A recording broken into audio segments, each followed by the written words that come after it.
And joining us now here on the program, we want to get an update on some of the implications of the ongoing conflict between Russia and Ukraine and the new attacks from Russia on Ukraine grain export facilities. Joining us now, Kyle Holland. He is Mintec. He's with Mintec, a market analyst. He is based in London, and he's here to give us an update and perspective on what is happening in Ukraine. Kyle, great to have you on the program with us today. How are you, sir? I'm good. Thank you so much for having me. It's a pleasure to be here. Great to talk about some of the key issues that we're seeing in the market. Yeah, let's talk about some of the key issues in this market. And I think for starters, for folks who maybe haven't been staying up to date with what's happening, Ukraine grain ports, since the Black Sea grain deal, since Russia backed out of that here just a couple of weeks ago, Russia's been attacking some of those ports at Odessa and now moving to the ports on the Danube River as well. Is that how I understand it correctly?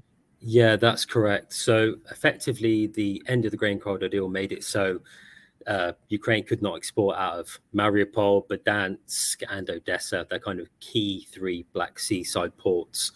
And what we saw kind of because of that is a lot of players anticipated that to happen, to be perfectly honest, in Ukraine. So we saw a lot of them switching their operations to the Danube. So Ismail and Reni, the two key ports Ukraine have there. However, as you rightly mentioned, we've seen attacks on those ports as well.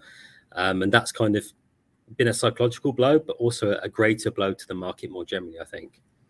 Well, and thinking about this too, obviously we've seen the volatility in the markets since these attacks started happening. Now we've seen wheat prices soar in many of the global markets here.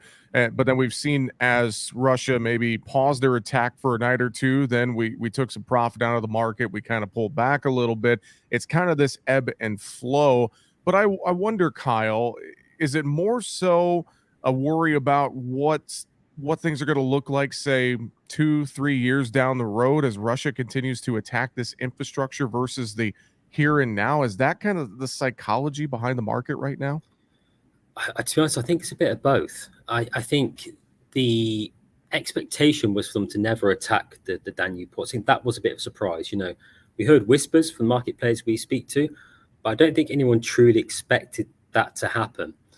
And I think the broad concern, I think you have it right, is how does the rebuild operation in Ukraine look? You know, some of these ports, Odessa as a key example, and Chornomorsk, etc., are, from what we understand from our contacts in the region, quite badly damaged. Mm-hmm. And the concern for them, of course, is the barrage isn't actually quite stopping. Yes, you're right. We hear, you know, the odd lull for a night or so.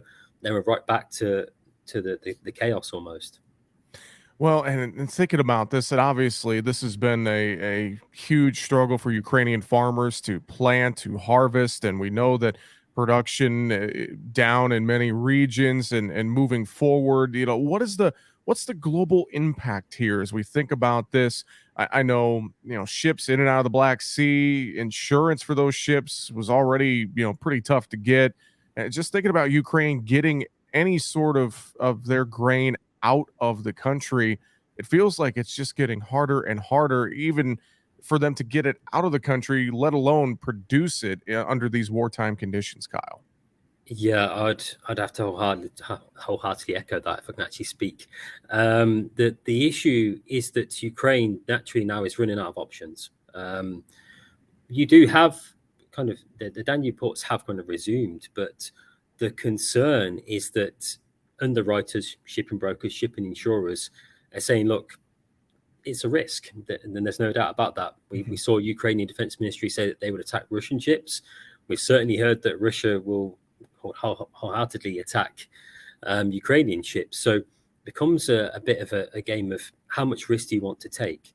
And added to that, you quite rightly point out that there's many issues just more broadly. For example, there's talk again that the European nations bordering Ukraine mostly are going to ban exports from Ukraine into their nations. You can still transship through, so you can still go onwards towards Germany, for example, but the goods can't rest in Poland, Slovakia, etc. And yeah, I mean, Ukraine still does have rail, they still have truck, but port is by far in a way their biggest export means. And you know, players that we speak to are very concerned that this is being slowly but surely taken away from them. I'm glad you brought that up about the neighboring countries as well, like Poland, etc., because we have heard that news that Ukrainian grain was making its way into those countries, and I believe it was causing some food inflation for those countries, or farmers were having trouble marketing their own grain in those countries because all this Ukrainian grain was getting dumped there. Am I understanding that whole situation correctly, Kyle? Yes, according to them, that's the explanation they gave. So effectively, their argument is cheap grain was flowing in from Ukraine. Ukraine, as we can imagine, are fairly incentivized sellers. Mhm. Cash flow is an issue. Getting product to sell is not easy, naturally, in a war zone. So their kind of talk was cheap grain was flooding their nations, impacting their farmers. So farmers couldn't sell their own domestic grain because Ukrainian supplies were far too cheap. And this debate kind of calmed down a little bit. The EU promised 100 million package to these nations. And for a couple of weeks, it was a bit like, okay, that episode's over. Now, again, we've heard this week, I think it was the Polish agriculture minister, Robert Tellers, if memory serves me correctly, that has kind of brought this to the fore again. And now we've seen a draft document, I believe, which the European Union are going to look at late September, I think, early September, to see if they have weight to extend this kind of ban again. I do want to point out that generally deciding trade policy as an EU member is not okay. It's not kosher, Mhm. because when you're in the bloc, you effectively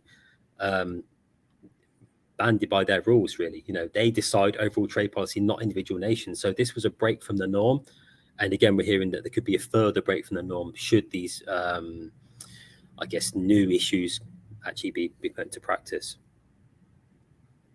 Well, we know with Ukraine exports, wheat and corn, especially going to a lot of nations, say in Africa, a lot of nations that have food insecurity.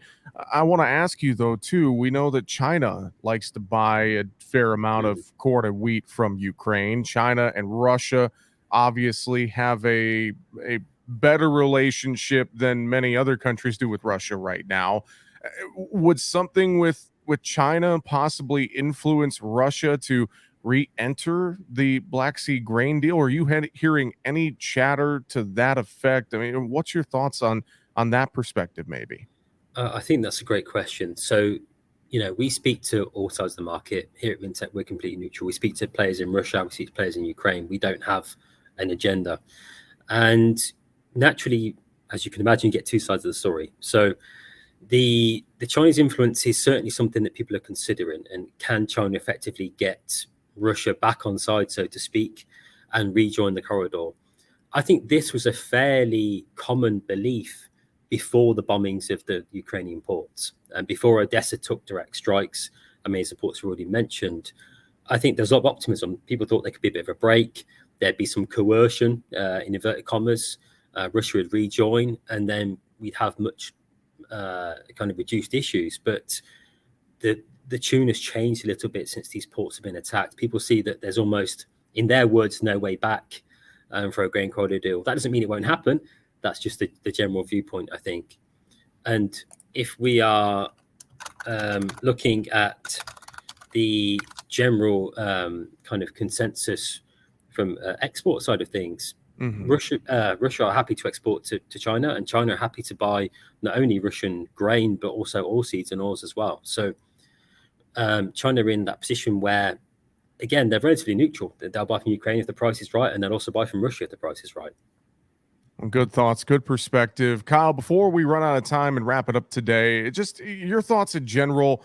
I would have to assume that as this conflict continues, we're going to continue to see volatility here in the global commodity markets. I mean, would you agree with that, Kyle? Yeah, I certainly would. I think that it's fair to say many players that we speak to, buyers, sellers, brokers, traders, are watching this situation like a hawk. As you can imagine, any ramification in the market, any new bombing, any fresh threat provides volatility to the market that moves prices usually up, but potentially down, of course, depending on what we hear. So most players think that there, there's no real end in sight to this. And I think that's what concerns them the most. Constantly, we're hearing one thing, the next thing, the next thing. It never seems to end right now for the grain corridor deal, and in general, the Black Sea region hostilities. So I think that's the concern, and I think until things settle down, most players we speak to don't think there'll be any end to the volatility we're seeing right now, at least not from this perspective. Well, it's definitely something we continue to watch as well, and we will keep folks informed on it. And we appreciate the time with that. Kyle Holland, Mintec market analyst, thank you for joining us here today and giving us an update on what's going on between Russia and Ukraine and the effect on the commodity markets. We appreciate it. Been an absolute pleasure. Thank you for having me.